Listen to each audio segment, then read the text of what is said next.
Very golden because I made it stay low. Then now I'm going to raise it and the oil is going to get very high. Now if I were to take that tomato and put it in this, it would go all over. So the trick is put cold oil and it's not going to do anything. And she's referring to these tomatoes over here. Claire, get out of the way. Sorry.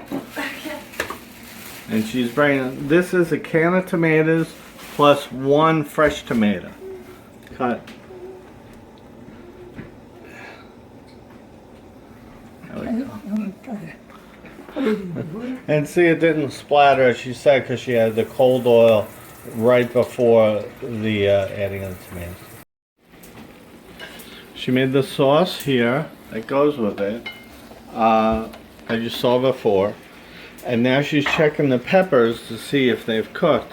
The combination of frying them and steaming them with the lid on gives the desired texture that she's working with. Okay, now this is going to come out. It's perfect. They're hard, but they're edible. And I need it. Now that she cooks on a very high flame, as she's cooking the meat, she added the onions back in. And the sauce is heating up. And man, does that look good. And we tasted some of the onion oil with some bread. Oh, unbelievable. And mother never tastes anything. No food. Just keep cooking. Ah, mom never tastes anything. Just keeps cooking. Me, on the other hand, I taste constantly.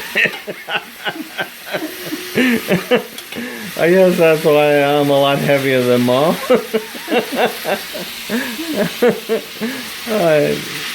Off camera because she needs the jar open.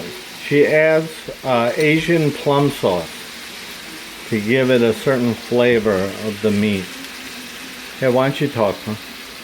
I'm putting 3 teaspoons full.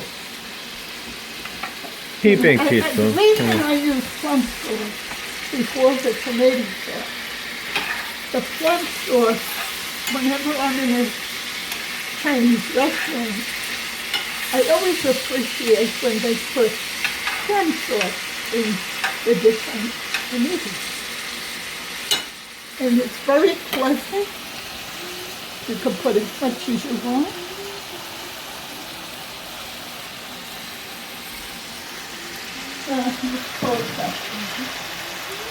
Want me to put the lid on?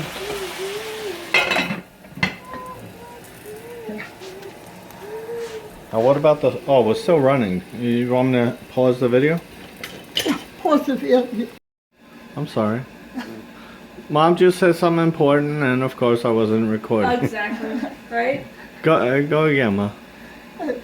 I made this tomato sauce, and I always put a fresh tomato in it. To me, it gives a feeling like when I had a vine on a tomato, then came home in the kitchen, and I made a sauce like this with those tomatoes.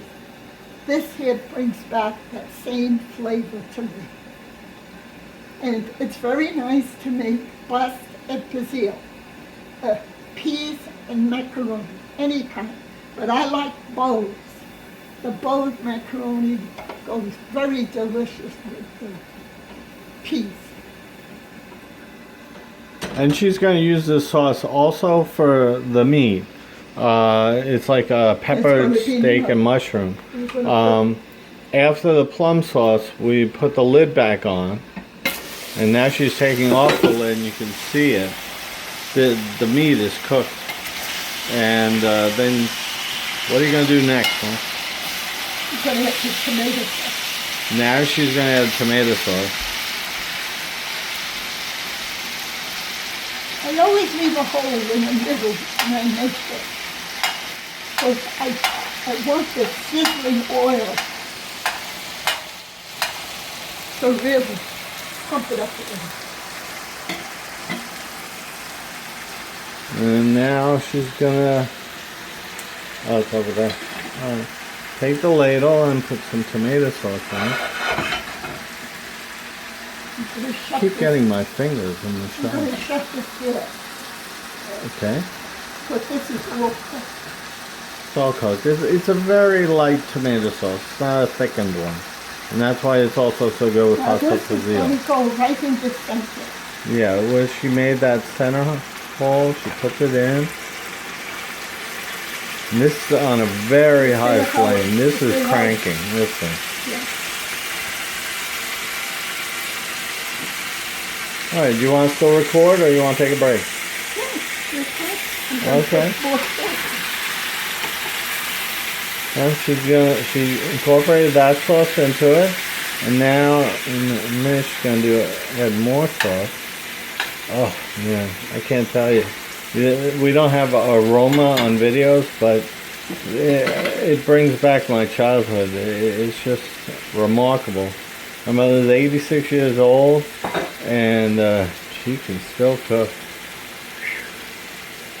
And here the peppers going in, and looks like we're just about done, right? It's got to be stirred. Got to what? It's got to be stirred. Sometimes when the peppers go in, I have to add more cream.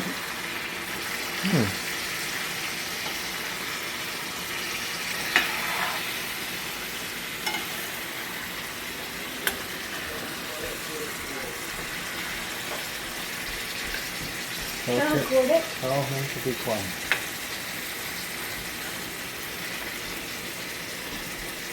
There we go. And it needs more gravy. Oh, look at that. Benedict. Perfection! Benedict means God is good in the pen. And oh, And now we're going to sit down and eat. oh. And there it is. Buon appetito.